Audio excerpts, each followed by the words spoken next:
recently, the Biden administration was shamed into dropping an appeal in which it tried to block a federal a judge from canceling student loan debt.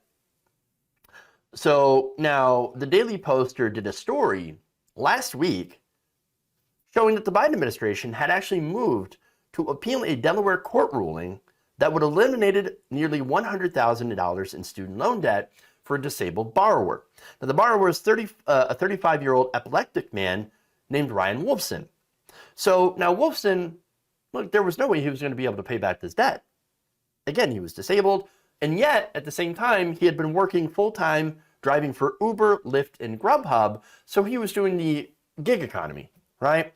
So now it was while working that he had suffered a seizure and ended up totaling his vehicle, basically ending his ability to even try to pay some of those student loans, much less survive. And again, if you're working in the gig economy, very likely you're not able to survive anyway, or you're having a very hard time. So now, as a result of this, here's what the judge had written. The evidence shows that despite considerable effort, Wolfson had been chronically or underemployed since graduating from college, that his sporadic full-time employment has consisted of low-paying gig work or jobs with little prospect of advancement, and that he has avoided living in abject poverty only through significant financial support from his father. The record further shows that Wolfson's career prospects are unlikely to materially improve over time, and thus his inability to pay his student loan debt will persist. And so, as a result, the court discharged Wolfson's debt. Now, the judge also, her decision, departed from other bankruptcy courts, which usually have been hesitant. Most of the time, when it comes to bankruptcy, they side not with the person, but with the companies, with the creditors. But the Biden administration decided to find this very, very rare judgment in favor of a debtor and say, not on our watch, not going to happen. The Biden administration attempted to appeal that decision in order to force this guy back into paying these loans that he'd never be able to afford, ever. And again, when you look at his situation, there was no way. Again, he's a disabled person. He is not able to work in these jobs in order to pay back that loan. So now, here's the thing. You had Assistant U.S. Attorney Jacob Laskin. Now, he's the guy who filed the appeal in Wolfson's case. So now what's interesting about this guy is that he's in the Justice Department and is a Trump holdover. Now, why was he still there? Well, ask Merrick Garland. Because Merrick Garland could have fired him, could have asked him to, asked him to resign from the Justice Department. Is this not really a big difference here? Resign or be fired, right? But they decided not to. Just keep the Trump holdovers. Totally fine. And you want to go and make sure that this guy pays his loans, even though he's never going to be able to? And will be buried in debt and interest for the rest of his life? Okay. Sure. Now, that said, on Friday, the Biden administration was shamed into doing the right thing and said that it was withdrawing its attempt to block the ruling. This is according to a Department of Education spokesperson. This January 28th notice of appeal will soon be withdrawn. The Department of Education has indicated publicly that it's reviewing current bankruptcy policy in which a process which remains ongoing. While the student loan payment pause remains in effect, any borrower in an adversary bankruptcy proceeding can request and receive a stay on their proceedings. Following a statement to the Daily Poster, Undersecretary of Education James Cavall tweeted Friday morning, "We will withdraw the appeal in the Wolfson bankruptcy case and review how we handle future claims." Now, again, this is good. All right. Imagine the damage to other student borrowers if this guy who had zero prospects, no hope, no ability to pay back these loans, and to a degree, education that he was not even able to use through no fault of his own. I mean, that would have been just incredible the precedent that it would set in other court moments. Now, barring that, of course, you should expand the question. Why should education cost hundreds of thousands of dollars in loans and interest just so that you can maybe try to get a decent job in the first place? There's no guarantee. You're not guaranteed a good job for having a good education. But it costs so much now that you need to have the income from that job to pay it back. And if you cannot find that, then you're SOL. That is a broken system. And do you know who broke it more? Joe Biden. Joe Biden pushed a bill in the Senate during his Senate career, making it incredibly difficult to discharge student loan debt through bankruptcy, through his bankruptcy bill. And and by the way, it's made it very hard to reduce student loan debt at all. In fact, one of his campaign promises to say, oh, let's get rid of $10,000 worth of student loan debt, even though I have the unilateral ability to do so, I refuse to do. I refuse to do 50,000, and I refuse to do 10,000. In fact, I refuse to do any. But we'll still extend a pause because my ratings of favorability ratings have taken a complete dump.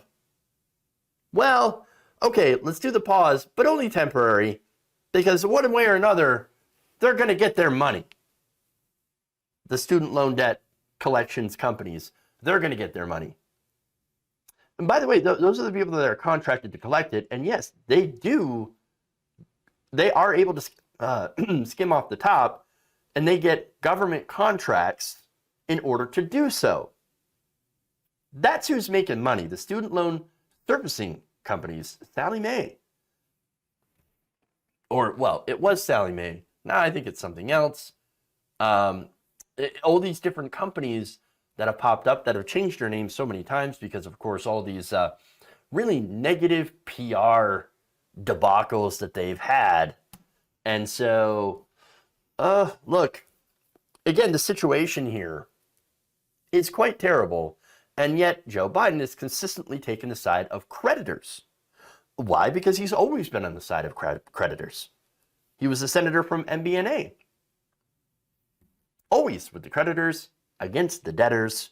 That's why I never believed him when he said that he'd forgive $10,000 in student loan debt, which again, that money, that debt is an albatross across the necks of, around the necks of an entire generation.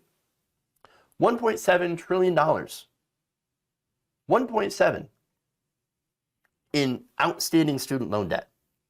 During a time when younger Americans are actually doing worse economically than their parents, despite being better educated. We need student loan debt cancellation, totally. Full stop. Full stop. And then we also need to enact tuition-free state-funded higher education in order to prevent a crisis like this from happening again. And by the way, that's for, public universities. If you want to still have private colleges that use private tuition, that's totally fine. That's still an option here in America. But for God's sakes, make publicly funded education, or I should say, public higher education publicly funded. And if you do that, by the way, it's going to be a boon for the economy. It's going to be a boon for regular people. In a 2018 paper from the Levy Economic Institute of Bard College that is using 2016 data, which looked at the effects of student loan debt forgiveness. The authors wrote that a one-time cancellation of the, at the time, $1.4 trillion outstanding student loan debt held would translate to an increase of $86 billion to $108 billion on average to the GDP. Not bad. Not bad. Canceling student debt would also mean that current monthly payments could go forward towards savings or other spending. Let's be honest, likely towards other spending, especially since now we have inflation that have wiped out any wage increases over the past couple of years. But yeah, those who make payments usually pay about $200 to $300 per month. Well, that could go to groceries, that could go to bills, that could go to car payment, that could go to something. But instead it goes to these student loan servicers.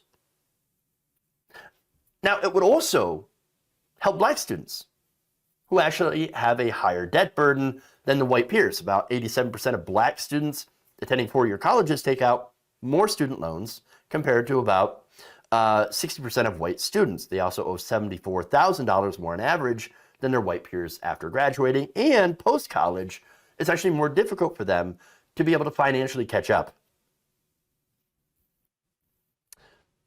And so, look, as the Economic Policy Institute wrote in one of its more recent wage reports, average wages grew faster among white and Hispanic workers than among black workers for all education groups from 2000 to 2019. Look, this is a good first step. And honestly, they had to be shamed into doing it. But at least they can be, I guess. Shamed into doing something. But there's much, much more that could be done. Dan Zeibel, Vice President of the Chief Counsel for the National Student Legal Defense Network, a nonprofit that represents students in cases related to education and student debt, told the Daily Poster this: obviously, this is welcome news from one borrower, and we're glad to see the department taking this step, but this situation highlights how the department must immediately review its practices and positions with respect to bankruptcy and student loan cases. And of course, I would add that maybe we should get on, I don't know, eliminating some student loan debt. Or, all of it.